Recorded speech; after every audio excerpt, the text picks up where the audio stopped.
How are you guys doing? It is Monday, September 28th, 2020, out here in this quarantine. I'm James Sims, and for this episode of The Elite, of course, I'm going to preview the 2020 MLB Playoff wildcard round. This is the first time I've been able to cover an entire season beginning to end, of course, with the quarantine starting up in July. Starting off from July 24th up until today, I've been covering every single day of baseball that's happened, most of the games, a lot of the elite performances, and it's actually kind of wild knowing that I'm going to do a complete season and it's all coming full circle. But without further ado, I'm going to just preview and show you what teams remain, because as of now, this is the first team that a 16-team bracket has ever been attempted in MLB history. Of course, with the shortened season due to coronavirus, they had to start a lot later, so they had to play 60 games. So in a way to try to make it a little more fun, they decided to double the amount of teams that would play. And in this system, in the very first round, with the 8 rounds, you have one series, first or best of 3 series, where the home field team is gonna host all if not three of the games.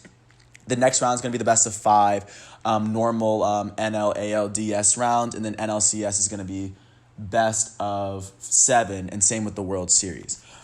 So without further ado, I'm going to jump into how these teams seeded first off. So to start from the American League, the number 1 seed is the Tampa Bay Rays. They finished with a 40-20 record, the only team in the American League to do so, led by a lot of strong pitching, of course, by Blake Snell, Tyler Glasnow, a lot of great pitching, and of course, their bullpen has been really strong, and they have even though they don't have a hitter on their team that I would consider as necessarily elite, they have a very, very deep lineup that I wouldn't want to face necessarily. But they're facing off against the Toronto Blue Jays, who finished 3rd in the AL East with a 32-28 record. They have faced off against each other, and this time the Rays will host the Blue Jays. To be honest, I think the Blue Jays might take this series from the Rays, because the Blue Jays are a hotter team right now. Even though the Rays have been winning, they've won 8 of their last 2. The Blue Jays have won 6 of their last 4. This is the part of the season where I think your hitting is going to carry your team in terms of pitching, because I think hitting catches up with pitching about 3 months in. Because this is not a normal season. I think this would follow the trends of a normal baseball season. But because the Blue Jays hitters, I think, are hotter than the Rays, I don't think the Rays pitching makes that much of a difference against the Blue Jays, especially if the Blue Jays throw out Hyunjin Ryu in Game 1. And they actually do have some. They have some dudes that can toss. So I think the number 8 seed Blue Jays are going to upset the Rays. Like, I'll predict it. I have no idea who's going to win, and of course I'll cover it as it goes. But going on to the next series, the winner of that series will play against the winner of the Indians and the Yankees. The Indians finished with the second best record in the AL Central with a 35-25 record. They finished a game behind the Minnesota Twins. And the New York Yankees finished second in the AL East to the Tampa Bay Rays with a 33-27 record. They were 7 games behind them. And the Yankees have been kind of crazy to me, because they've been hot and cold. As of right now, if I had to guess, I think Cleveland takes this series because their bats have been hot. And even though I said these playoffs are going to be dominated by offenses, I think Cleveland's pitching will silence the Yankees, especially because the Yankees' best players haven't been hot as of late, and baseball's a big momentum game. And I think the Indians are catching a lot of momentum as of right now compared with the Yankees. The Yankees have won 4 of their last 10 games. The Cleveland's won 8. I don't want to face the Indians right now. I think the Indians advance to the next round. In terms of Twins versus Astros, the Minnesota Twins finished with the third seed in the American League, as they won the AL Central with a 36-24 record.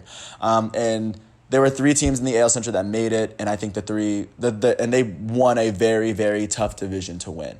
They're going to face off against the Houston Astros, who finished second in the AL West with a 29-31 record. If I were to guess, because the Astros pitching is kind of down and their hitting can't keep up with the Twins, and the Twins still have Kenta Maeda that can put him up Game 1, and they still have Randy Dobnak if they really want to throw him in, I think the Twins take the Astros this series, because the Twins are a hotter team right now. The Astros have won 4 of their last 6. The Twins have won 6 of their last. They've won 6 of their last 10. They're a little hotter right now. Their bats are a little better, and that's kind of what the Astros had going for them. But even like Bregman, Altuve, Correa, they're not hitting that crazy. And on the other side, the Twins are The Twins bats are going. I trust the Twins in the first series. And then the last series is going to be between the Oakland Athletics and the Chicago White Sox. In this series, the Oakland A's won the West with a 36-24 record, same record as the Minnesota Twins, but they had a better record in their division. And then they're going to face off against the Chicago White Sox, who had the third best record in the AL Central, who finished one game below Oakland in the standings. Chicago's lost 8 of their last 10. Oakland's won 5 of their last 10. But in this, I think I'm going to take the Chicago White Sox because I don't think there's much of a difference in their pitching. Don't get me wrong. I like Frankie Montas, Sean Manaea. They have a lot of good pitching in Oakland, and same with Chicago. They have Lucas Giolito, and they have Dallas Keuchel. Great pitchers. I think this comes down to their hitting, and I don't think the Oakland A's rotate. I don't think their batting rotation matches up with the Chicago White Sox, especially with their elite third baseman Matt Chapman out. Don't get me wrong, they're a great team, a great story. I think they took advantage of a very weak division, and I think the Chicago White Sox I think they beat them in 2. Like I don't know about the other series, but I think the White Sox, I don't want to say handily. I think they will beat the Oakland Athletics to advance to the next round. Looking out to the National League, the Dodgers got the number 1 seed out there as they won the National League West, and they had the best record in not only the National League West, but the National League and also the Major League. They won 43 of their 60 games, 72% win percentage, incredible season. They're going to face off against the Milwaukee Brewers in the first round. The Brewers finished the season 29-31. They finished 4th in the NL Central, but they still made the wild card. They had an incredible season. They've won 5 of their last 10 in terms of momentum, and the Dodgers have won 8 of their last 2. I would go into more depth, but I don't really know what the point. I mean, I think the Dodgers pitching is better. And don't get me wrong, the Brewers can pitch, they can toss. Corbin Burns can throw, and so can Brandon Woodruff. And they've been the best. I think I've listed them as the best pitchers on multiple occasions. But they've had incredible seasons. But I think the Dodgers batting lineup is stronger. And I think don't get me wrong, the Brewers can take a series if they wanted to, but they're not taking a series against this Dodgers team, at least this early. I'd be shocked if the Dodgers I'd be shocked if both 1 seeds went off, but I think the Blue Jays have a better chance of beating the Rays than the Brewers do the Dodgers. So the winner of that series is going to play the winner of the Padres and Cardinals series. The Padres finished with the 4th seed, finishing with a 37-23 record. They have the second best record in the National League, and they're going to face off against the Cardinals, who finished with a 30-28 record, finishing 3 games behind the Chicago Cubs. A difference in about 7 games when you look at how these two teams finished. Well, 6 because the Cardinals played 2 less games, but they still clinched the playoffs. I think the Padres take this. I'm not sure because the Cardinals are looking a lot hot. The Cardinals are looking hotter. I think San Diego took advantage of a very weak American League West and a very weak National League West, with the exception of the Dodgers and the A's. So I like the Padres. I'd probably take the Cardinals because I think Hwang Hyun Kim. I think the Cardinals pitching might be a tad better, and even though the San Diego Padres lineup is better, I think the Cardinals lineup is hotter right now. I wouldn't put them up against the Cardinals, especially with the tough competition the Cardinals have been playing with all season. And they've been playing a lot of doubleheaders, so I think they're getting a little momentum. I don't think they get tired. I think the Cardinals, in the regular season series, I think the Cardinals would have taken this series.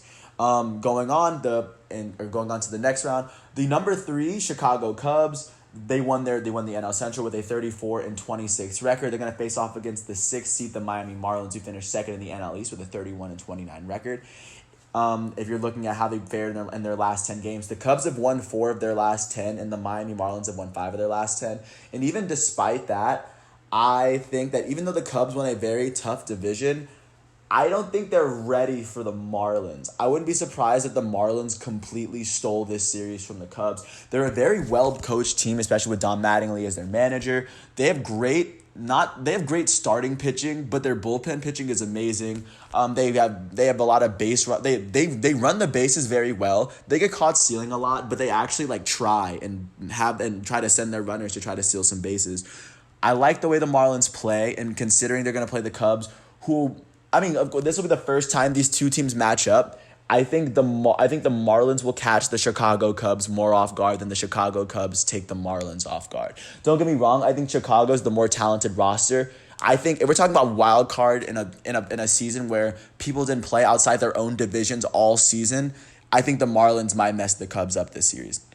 And then I would carry that same logic to the Braves and the Reds, because the Reds have better pitching than the Braves. They have Trevor Bauer. They have I'm trying to remember. They have Sonny Gray, and I know they have I think it's Castillo. They have Luis Castillo.